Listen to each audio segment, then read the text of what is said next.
Alors, nous allons visiter un quartier qui est un peu mal aimé à Bordeaux, qui s'appelle le quartier de la Bastide, qu'on appelle aussi la rive droite. Alors, la grosse partie touristique de Bordeaux est du côté de la rive gauche. Mais au début du 10e, jusqu'à ce que Napoléon prenne le pouvoir, il n'y avait pas de pont. Ça, c'est le pont de pierre qu'on appelle, qui est fait en pierre, évidemment, et qui est creux, parce que s'il était plein, ça ne supporterait pas le poids. Alors, il y a des passages en dessous du pont pour l'entretenir. Il y a 17 arches. Alors, n'écoutez pas les gens qui vous disent que c'est lié aux 17 lettres du nom du créateur du pont, qui est Napoléon Bonaparte. Il y a des petits médaillons, je ne sais pas si vous voyez, regardez, entre les arches. Ça, c'est les armoiries de Napoléon, parce que c'est en son honneur. Et donc, ils l'ont commencé au début 1800 et vers 1820, ils l'ont terminé. Alors, nous allons traverser ce pont-là, le pont de pierre, pour aller de l'autre côté à la Bastide. Alors, ce que vous devez savoir, c'est que jusqu'en 1822, date où le pont a été terminé, commencé, comme je disais, par Napoléon Ier, mais il a été mis dehors de la France bien avant. Jusqu'en 1822, il n'y avait pas de pont qui reliait la rive gauche et la rive droite. Là, je m'en vais vers la rive droite. Et jusqu'en 1822, c'était des marécages. Alors, il n'y avait personne. Ou peu de choses. Alors, ce qui est arrivé quand ils ont fait le pont, ils ont construit de ce côté-ci des hangars, des entrepôts pour le vin, pour toutes sortes de choses. Parce qu'il faut penser que jusqu'en 1830, je crois, à peu près, c'était l'esclavage, surtout en Amérique, et il y avait ce qu'on appelle la traite des esclaves, le commerce triangulaire. Alors, ce qui se passait, c'est que les Bordelais partaient avec leurs bateaux avec des denrées pleines à craquer, et en Afrique, ils faisaient des échanges contre des esclaves qui allaient ensuite, pour ce qu'on dit triangulaire, en Amérique, vendre ces esclaves et ramener ça ici, et ils faisaient beaucoup d'argent. Ça, c'est jusqu'en 1830. Et pourtant, à la Révolution, petite anecdote, à la Révolution, l'esclavage avait été enlevé. Mais Napoléon, pour justement la paix dans cette région-ci, avait ramené l'esclavage. C'est à cause de Napoléon que ça n'a fini qu'en 1830. Alors je m'en vais du côté où il y avait ces fameux marécages qui sont devenus des entrepôts avec le pont. Et ça a amené des dockers. Les dockers, c'est ceux qui débarquent et embarquent des choses sur les bateaux. Et c'était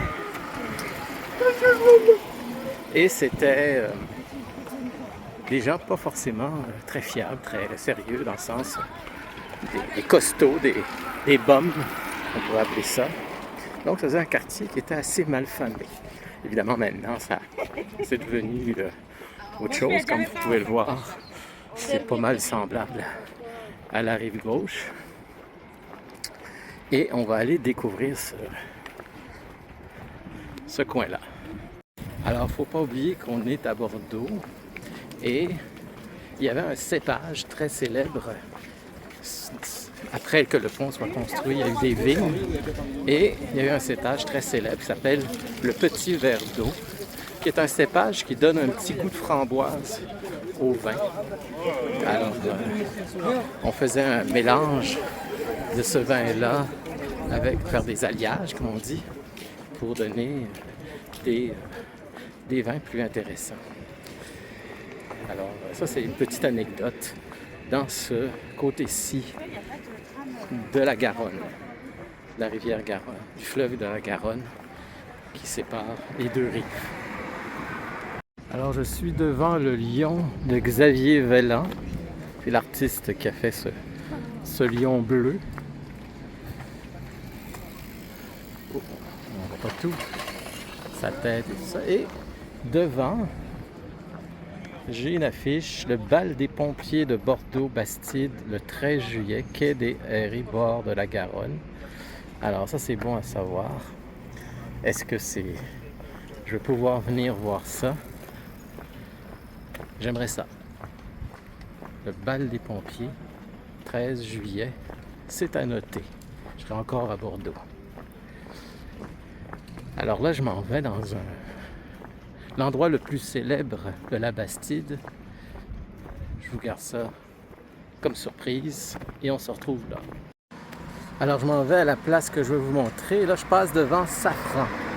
Safran, qu'est-ce que c'est? C'est une compagnie qui fabrique des avions en aéronautique, des avions de guerre, le fameux Rafale, c'est ça, le Rafale. Et la France est leader en aéronautique. Et Safran, c'est une compagnie qui est à la fois à Bordeaux et à Toulouse. Parce que Toulouse n'est pas très loin.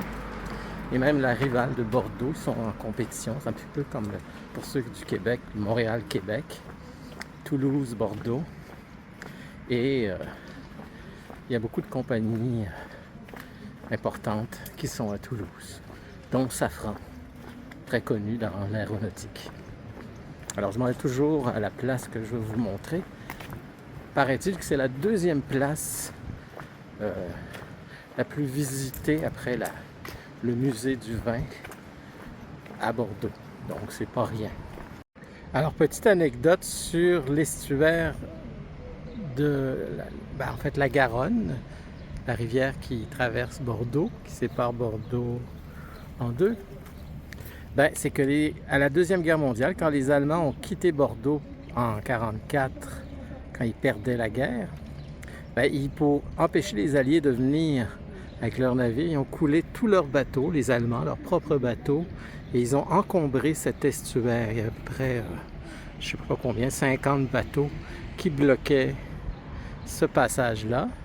Et il y en avait tellement que la ville de Bordeaux a décidé ceux qui étaient dans le fond de l'eau, ont laissé les bateaux là. Alors il y a encore une dizaine de carcasses sous l'eau qui rouillent encore.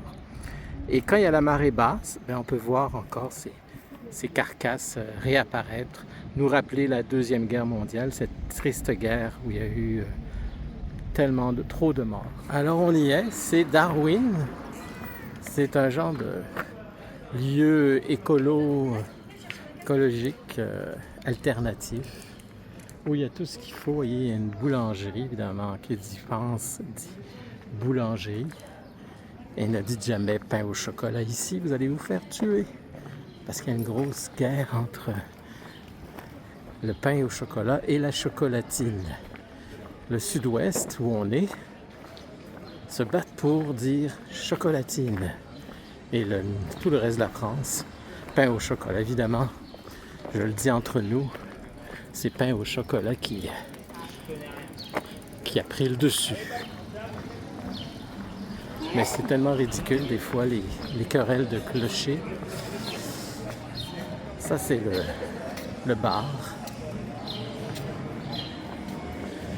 Lieu hyper décontracté de Darwin, où on peut foirer tranquillement. Alors, qui dit Darwin dit singe. Alors, il y a des singes un peu partout. Ici, on a un gorille.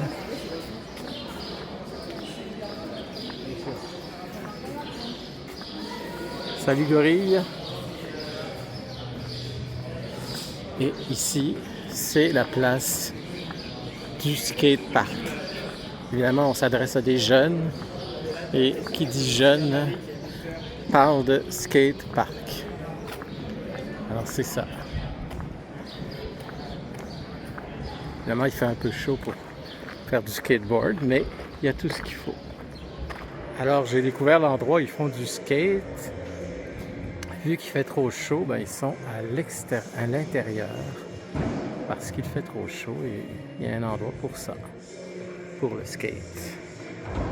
Alors, vous voyez ici, il y a des producteurs bio de vin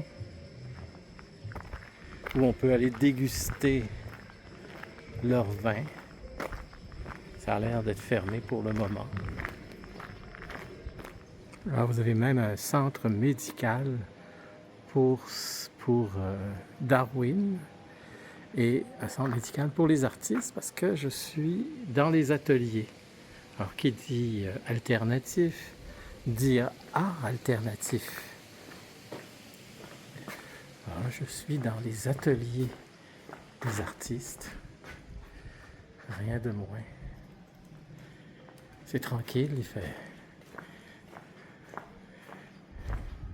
Les artistes se reposent.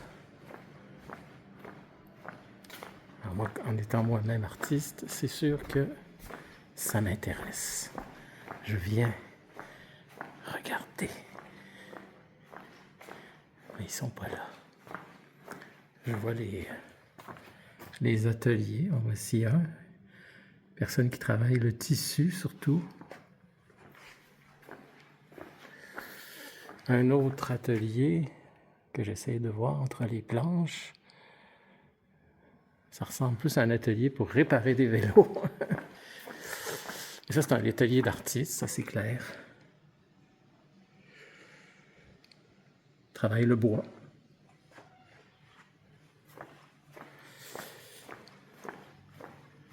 Je n'ai pas vu encore d'artiste peintre. Je suis moi-même artiste peintre. Et je n'ai pas vu encore d'artiste peintre. C'est sûr qu'il y a des portes fermées. C'est sûrement barré. Et j'ignore. Mais il y a des escaliers, alors on peut monter à l'étage, voir d'autres artistes si les ateliers étaient ouverts. Ah, porte ouverte. Ça ressemble plus à des toilettes qu'un atelier d'artiste. Oui, c'est des toilettes, ça tombe bien, je vais y aller. Ici, ça ressemble plus à un atelier de peintre. En tout cas, il y a des peintures.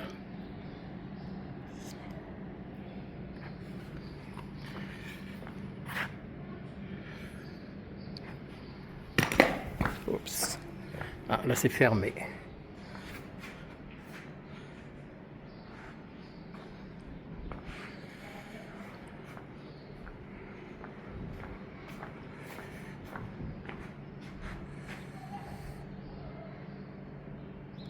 Terminé avec Darwin, c'est que c'était évidemment un entrepôt au départ, comme je l'ai expliqué, c'était un lieu d'entrepôt. Et par la suite, pendant la Deuxième Guerre mondiale, la fameuse base de sous-marins que je vous ai déjà fait visiter, qui est là où il y a une exposition incroyable de Matisse. Cette base de sous-marins a été construite par des républicains espagnols qui ont été faits prisonniers par Franco et j'imagine donnés aux Allemands comme cadeau. Ben, c'est ici qu'ils étaient mis prisonniers pour construire. On les amenait ici pour dormir et ils construisaient la fameuse base de sous-marins. Alors, ça finit notre petite visite de Darwin avec son bar assez original et je vous remercie de votre intérêt à me suivre. N'oubliez pas de vous abonner.